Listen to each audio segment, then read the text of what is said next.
12 cara menikmati hidup sederhana tanpa merasa kekurangan, tanpa utang, keuangan bijak ala ibu zaman dulu.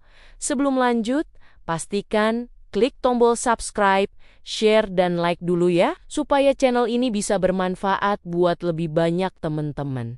Terima kasih. Yuk, kita lanjut deh.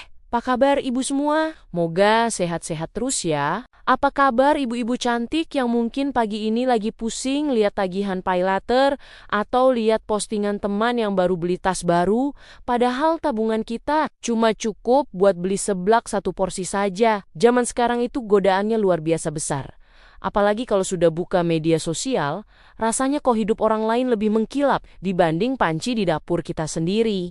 Padahal ada sebuah artikel menarik tentang gaya hidup minimalis yang bilang kalau bahagia itu bukan soal seberapa banyak yang kita punya, tapi seberapa sedikit yang kita butuhkan untuk merasa cukup. Hari ini saya mau ajak ibu semua buat curhat santai tentang rahasia ibu zaman dulu yang bisa tetap tenang meskipun uang belanja tidak seberapa, tapi dapur tetap ngebul dan hati tetap senang tanpa harus pusing dikejar penagih utang, karena menjadi bijak dalam keuangan itu adalah kunci utama buat kita para ratu rumah tangga agar tidak cepat tua hanya karena stres memikirkan cicilan yang tidak ada habisnya. Langkah pertama yang paling sakti adalah belajar bersyukur dengan apa yang ada di depan mata.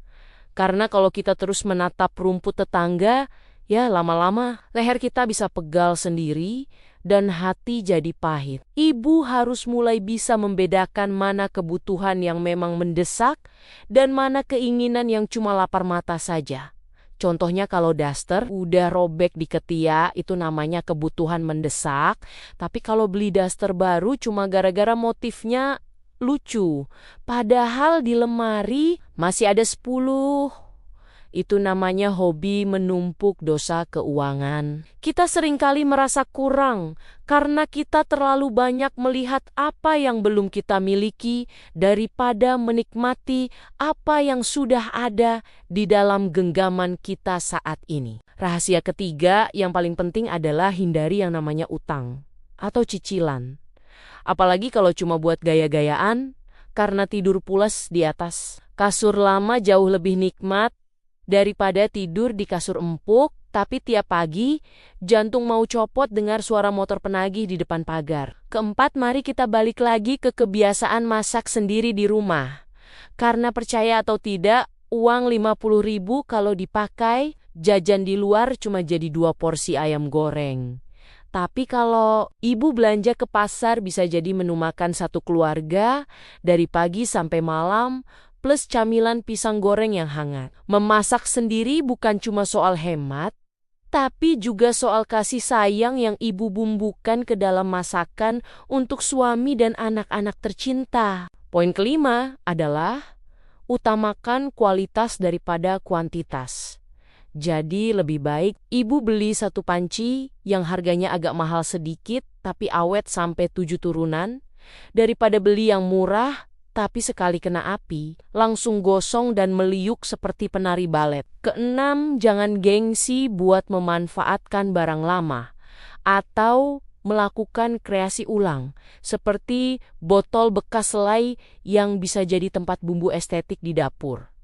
Jadi, ibu tidak perlu beli toples mahal, cuma buat gaya-gayaan di depan mertua atau teman arisan. Kreativitas kita sebagai ibu-ibu itu tidak terbatas, bahkan bungkus deterjen saja kalau di tangan ibu yang tepat bisa jadi tas belanja yang sangat fungsional dan unik.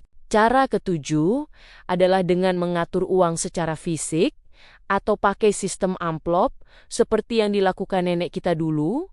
Karena kalau semua pakai uang digital, rasanya saldo itu seperti mantan yang datang cuma numpang lewat lalu hilang tanpa bekas dalam sekejap mata. Kedelapan, cobalah cari hobi yang murah meriah dan tidak menguras dompet, misalnya berkebun di teras rumah atau jalan santai, sore-sore keliling komplek sambil cari gosip sehat daripada hobi cuci mata di mall yang ujung-ujungnya malah cuci kantong sampai kering. Bahagia itu sederhana kalau kita tahu caranya menikmati waktu tanpa harus selalu mengeluarkan lembaran uang merah dari dalam dompet. 9. Jangan lupa buat sesekali detoks media sosial supaya ibu tidak terpapar racun pamer yang bikin kita merasa kurang terus, padahal rumah kita sudah cukup nyaman dan suami kita juga sudah berusaha maksimal setiap hari. 10. Siapkan dana darurat meskipun cuma recehan yang diselipkan di bawah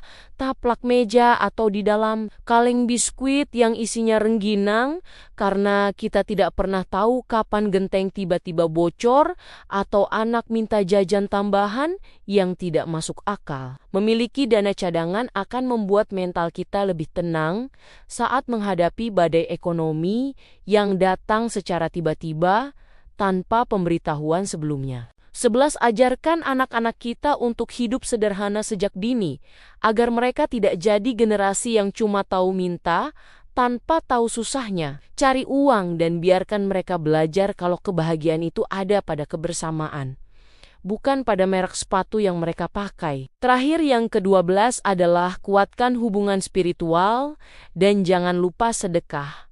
Karena secara logika matematika, uang kita berkurang.